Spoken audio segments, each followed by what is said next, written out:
Hey everybody, today I'm going to be showing you my incubation setup and the new hatchlings I've recently hatched from said setup. The incubator I use to incubate is an Exo Terra incubator. It is a mini fridge sort of setup, so you can see in to see whether or not the geckos have hatched without having to mess with the temperature.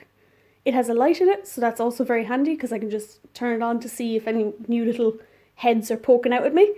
And you can check and make sure that your humidity is correct by checking for condensation on the egg boxes.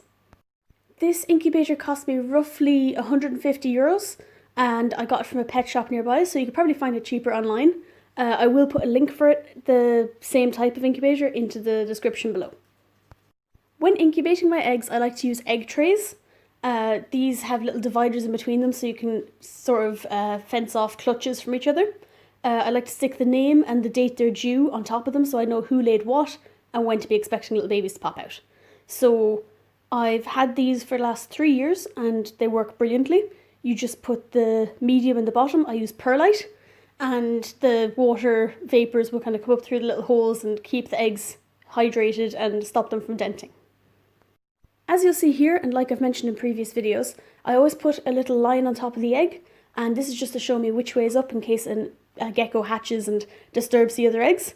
You see here, there's kind of like wet patches in one of them.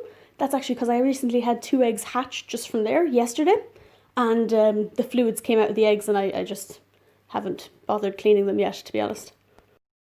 This is the first baby that hatched. I haven't named them yet and I don't know what sex they are because I temperature sexed for a mix, but it's a little Afghan tangerine mix. They look very similar to normals, but the yellow will kind of spread out and the black will fade into spots, and I'm hoping that this one will be just like really bright orange. Maybe I'll name it Cheeto or something. When babies first hatch out of the egg yolk that was in the egg with them will actually sustain them for the next little while. And what happens is you just leave them alone. They will do their first shed, they will eat that shed, and then the shed passing through their digestive system will kind of jumpstart the system going. And when they poop that out, then they can start taking food. So for now, he just has to sit in this little house and he just stays there. For hatchling houses, I like to use these little containers that you put underneath plant pots to catch the water coming out the bottom. You just put a little hole in the side of it, you run a match along it to make sure it isn't sharp, and voila, you have a little house for them. And it honestly, they love it. It's perfectly fine. I've never had one not want to go in one.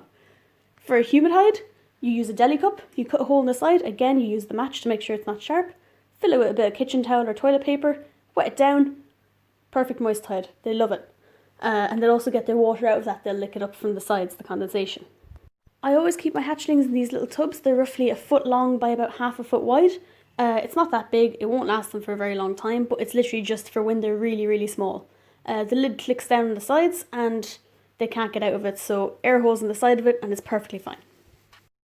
This is the clutchmate that hatched soon after. If the first one ends up being Cheeto, this one will most likely end up being Dorito. That's it for this video. Thank you very much for watching, and if you have any questions, leave them in the comments below and I'll do my best to try help. If you like the video, give it a like or subscribe to the channel, and I will be uploading again soon. Thanks for watching.